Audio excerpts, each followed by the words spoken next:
Welcome to Comics Bazaar, the channel of comics commentary and arcana. This video features the Uncanny X-Men number 194, cover dated June 1985. So the cover here, pencils and inks by John Romita Jr., featuring Nimrod, who at the end of the previous issue determined that he would go after mutant outlaws, starting with the Juggernaut and the X-Men. And he's right there front and center taking on Juggernaut, missing his helmet. And here in the foreground we've got Rogue after she's absorbed the powers of both Colossus and Nightcrawler, and that's an interesting first for Rogue too. So no cover caption on this. It is an eye-catching cover, and it is interesting that Romita Jr. gets to ink his own pencils on this particular cover. So let's open it up to the first page, and I really like the way that this particular issue opens.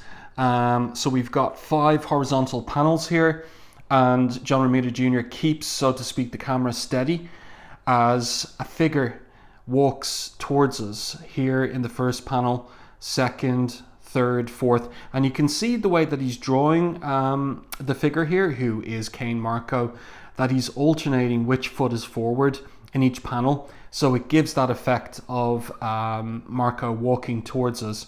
And I like the way that he's developing the normal city scene action around Kane Marco as he walks towards us, and then has the police cars and police vans arrive, and then these trucks arrive, and then the street is being sealed off.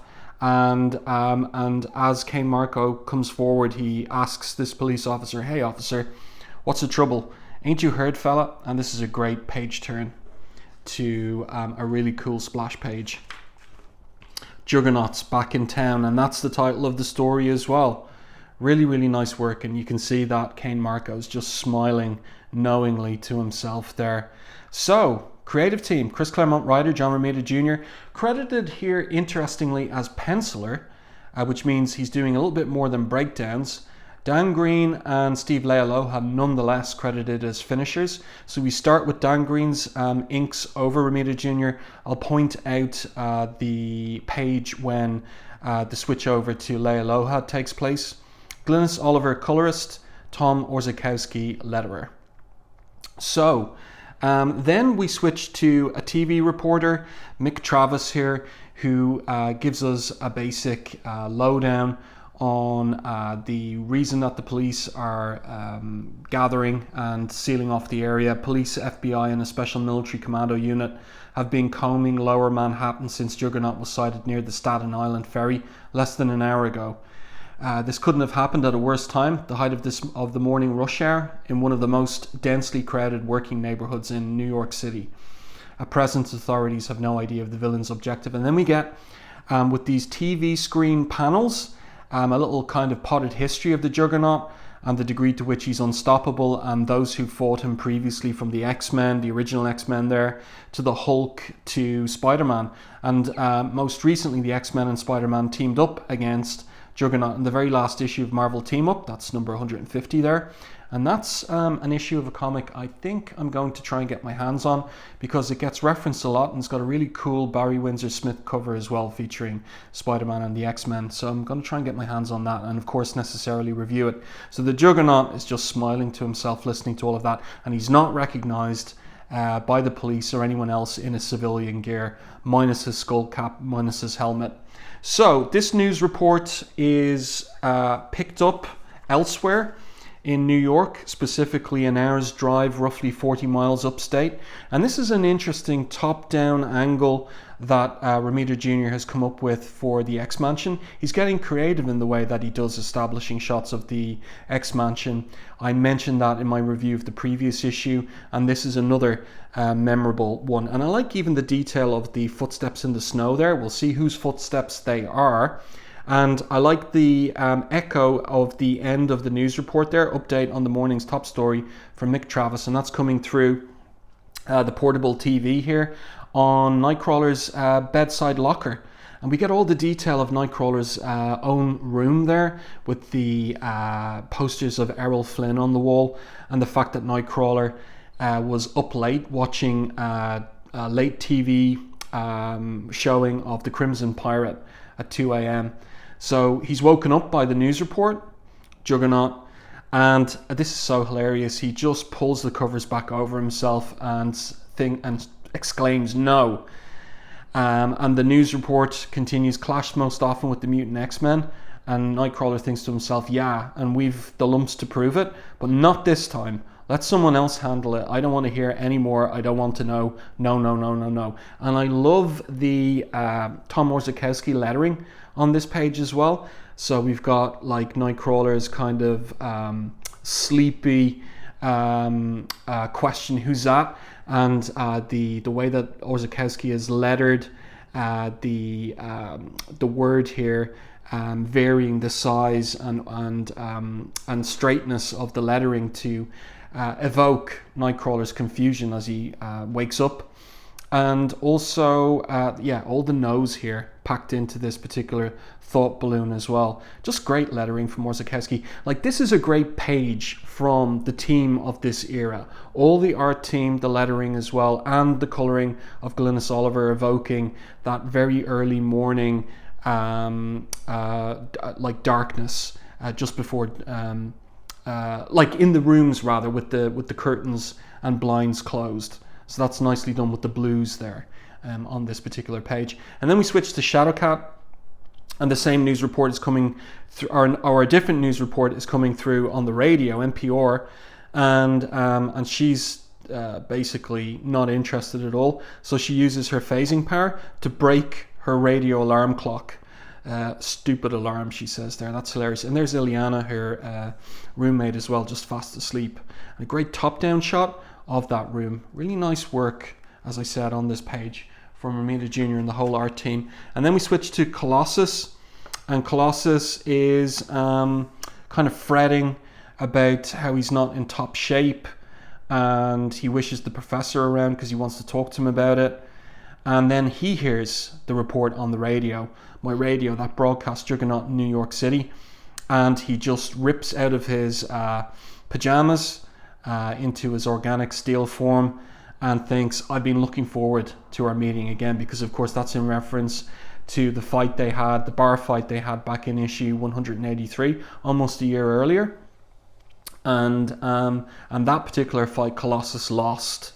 So then we pick up with Rachel in her room, and she's awake and moodily brooding on the fact that all the people that she knew from her dystopian timeline, they're all dead, including Franklin Richards. It's the news reporter's mention of the Fantastic Four puts her in mind of the adult Franklin Richards from 2013. And she thinks to herself that she's all alone. And as she's there, it's interesting, cradling a photo of Scott Summers and is it Jean Grey or would it be Madeline Pryor in this particular photo? It has to be Jean Grey because it's Jean and Scott that she regards that are her parents. You know, I've got a little theory that maybe Rachel's father is not Scott Summers but rather Wolverine, but Jean Grey anyway is her mother. And then we pick up with Rogue, and Rogue is having a shower. She's up early and she's not interested in the news report at all. She says, "Tough break because the Avengers aren't available to deal with Juggernaut.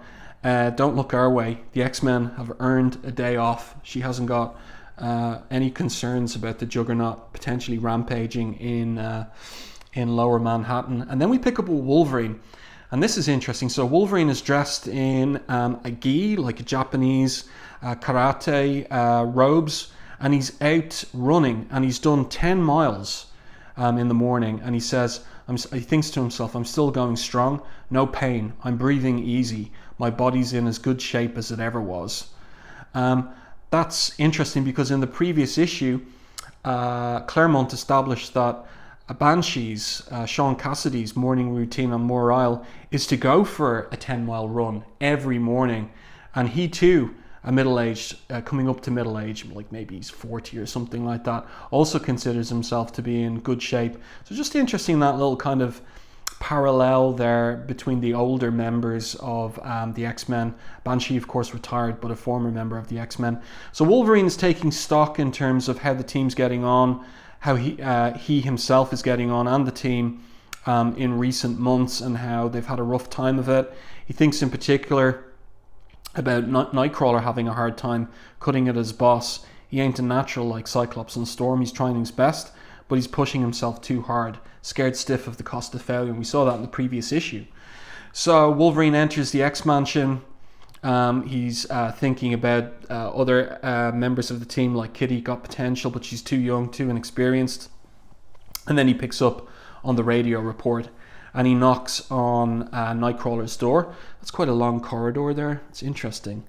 And Nightcrawler just responds, "You've the wrong address. Nobody's home." This is a very humorous encounter between the two. Wolverine says, "Juggy's our kind of trouble, pal. We gonna give a hand or what?" So Nightcrawler teleports out of his room, and he says to Wolverine, "Anyone ever tell you, Logan, that you're a sadistic brute?" And Wolverine responds, "You're the first. We're in no shape for this," says Nightcrawler. "We're also all there is. Do we have to?" asks Nightcrawler. "Nope," replies Wolverine. "We never have to." "Coffee? Already brewed," says Wolverine. "You know, my mother told me there'd be days like this. Smart lady. You want I should wake the others?" "Yeah," says Nightcrawler. "I'll join you after I've showered and dressed." So the X-Men, they don't have to, but they're going to go check out what Juggernaut's up to in Lower Manhattan. And then we pick up with, and that's just a great, these are the best pages in the whole book, the first 6 pages. Just perfect storytelling, fun, charming, great character work, great synergy between all the members of the creative team. Really excellent. Then we switch to Kenya. This is another great 3-page sequence, but we have a change in inker. So it's now Steve Leialoha who's on the inks here. And the way you can tell that it's Leialoha is he's just got this kind of thicker ink line on the outlines of the characters. And his style is a little bit more, how would I describe it? A little bit more kind of geometric, even in the way that he renders the figures of the bodies, like when he's doing the finishes of the inks. You can see it on the fingers of, it turns out to be Andreas von Strucker's hand here, and on the elbow of the woman who's serving him his beer. And also the way that he renders details of hair as well. It's different from Dan Green, who's got a much more organic line than Leialoha's, as I said, more geometric line. That's the best way I can distinguish between the pair. But still really nice work on these pages set in East Africa. So as I said, this will turn out to be Andreas von Strucker, and Storm arrives. He's giving this this waitress hassle, and he's not taking no for an answer from her. So Storm interrupts and she says, "You heard the lady, do as you're told." And Strucker says, "Make me." And then he's got these 2 members of his expeditionary team. They come in and they say, "Do you want us to get involved?"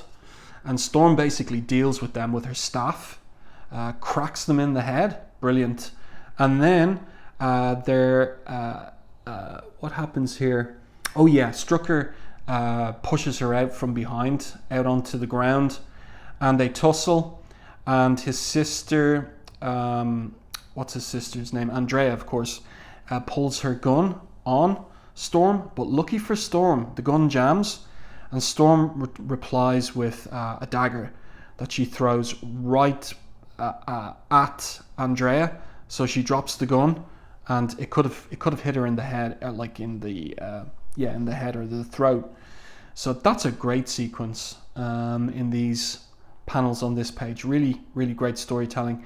And I like the way also that Romita Jr. is rendering the backgrounds here, the very specific kinds of trees that grow in East Africa, the Watland daub, thatched huts there as well. So great work. And of course the Savari uniforms that the Struckers and their team are wearing as well. A lot of work from Romita Jr. So Storm picks up one of their rifles and she gets them in her sights, and she says to them, "I could have killed you just now." She says to Andrea, "I could have killed you and your brother, but I refuse to soil my homecoming with your blood. I suggest, however, you not press your luck. You still have light enough to drive. Move on to another campground far from here. This is closed." So they beat a hasty retreat. And Storm says to the woman, "They're gone, but they may be back, and you'd best be ready." So the woman says, "I will." And then she recognizes Storm and says, as she bows down in front of Storm. "You're the Wind Rider, the goddess, Aurora. You've returned."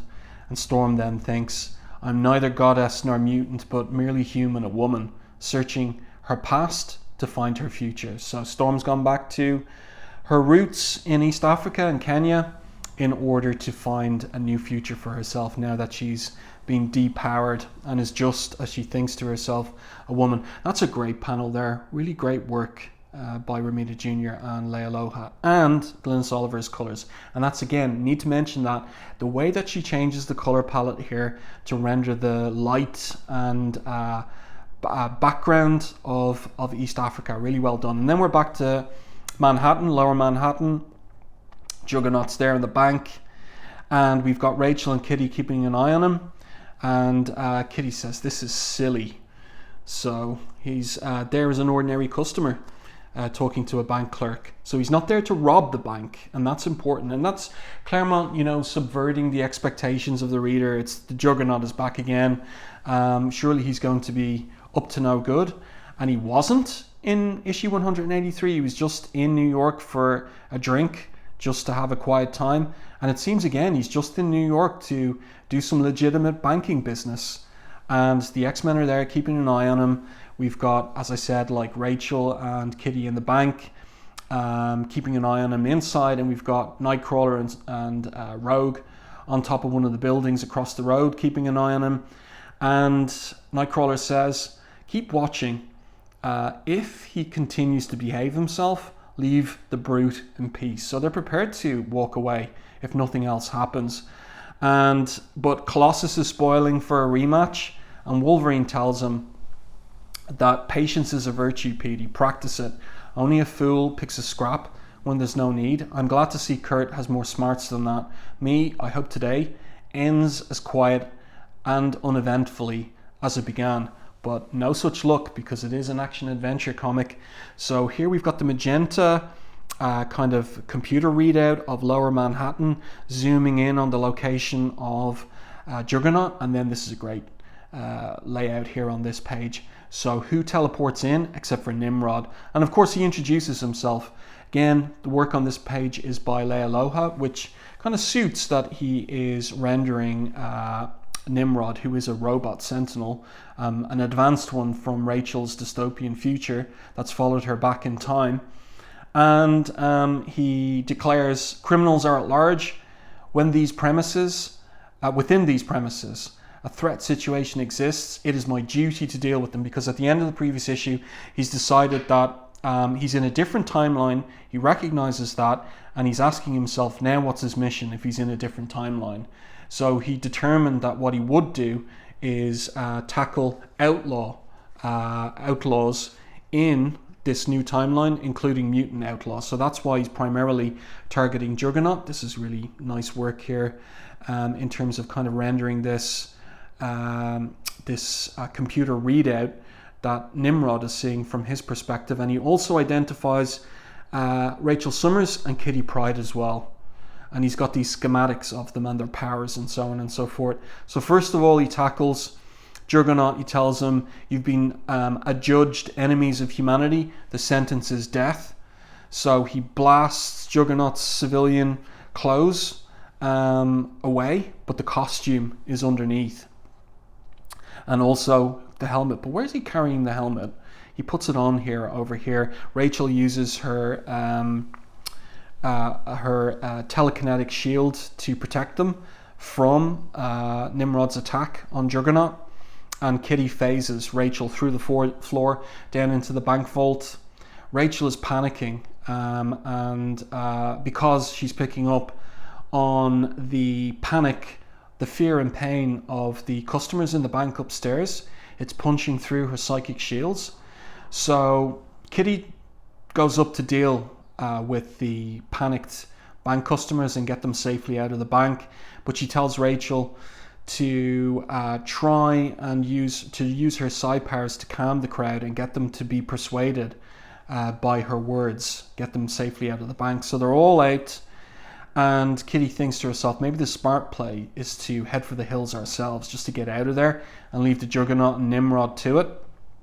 So Juggernaut puts on his helmet and now he's mad. That's a great final panel there. John Romita Jr. in this era, whether on Amazing Spider-Man, whether in issue 183, does a great Juggernaut. And I wonder, is the reason that Claremont's brought him back for this issue, maybe because Romita Jr. requested it, or Claremont thought what I'm thinking, which is that Romita Jr. does a great Juggernaut.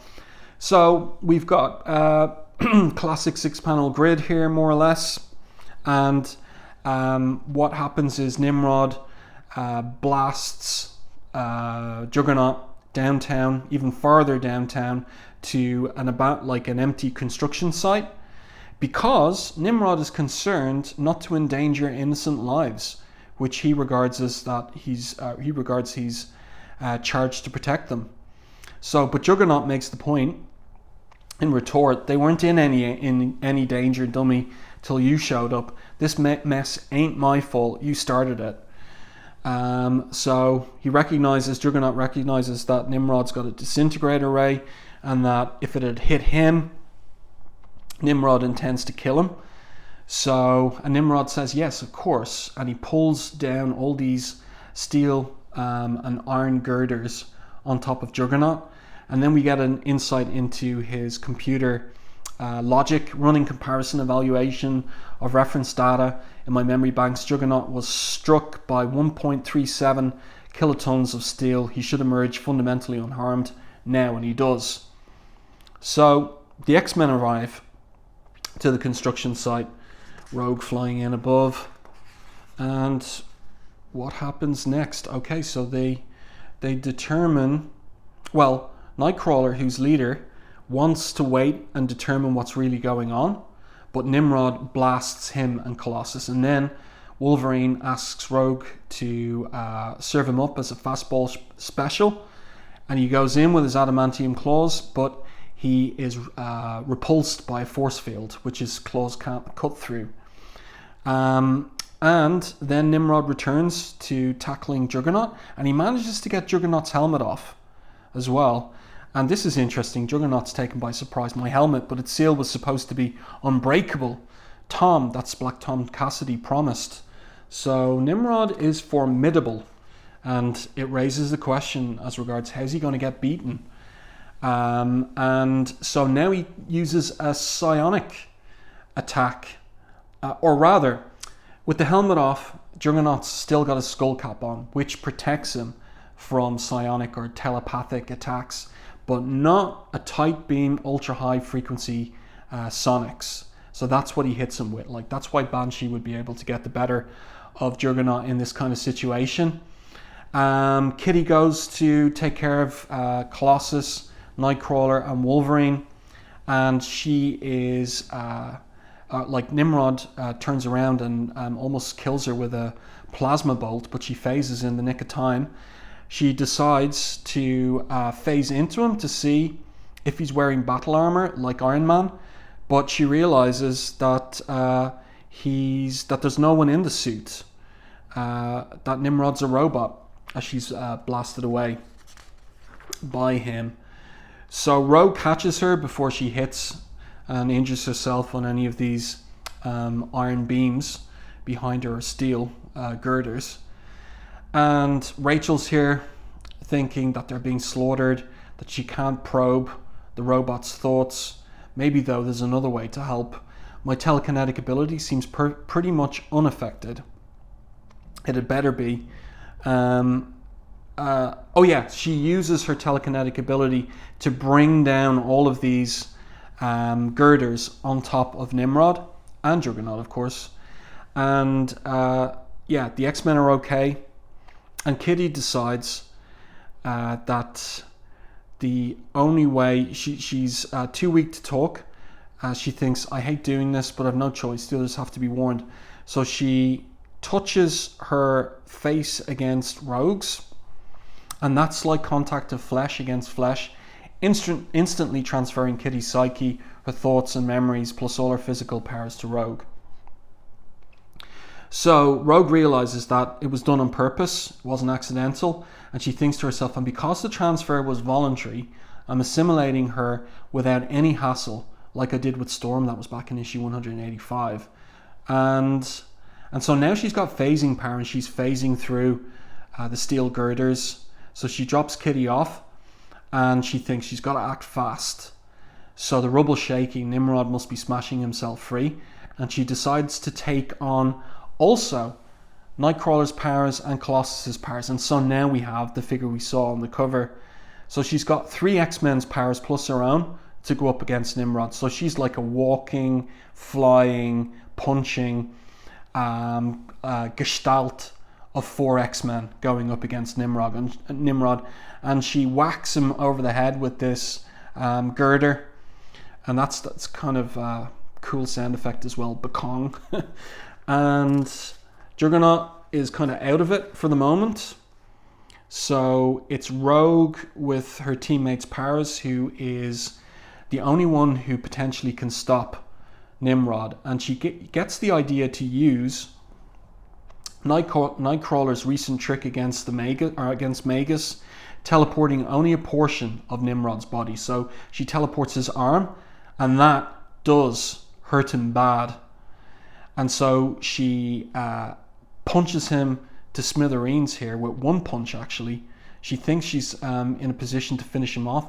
Look, Juggernaut's still out of it. Like, he's really taken a tremendous beating from Nimrod. But Nimrod starts reconstituting himself, and that, of course, is one of his advanced powers, because he's an Omega level Sentinel, so he can reconstitute himself, but he teleports away. So the X-Men have gotten lucky, as Rogue thinks to herself, but she thinks also he'll be back. She feels it in her bones. So Juggernaut's finally come to. He's coughing and gasping, and Rogue says to him, "You sound like you're dying, big guy."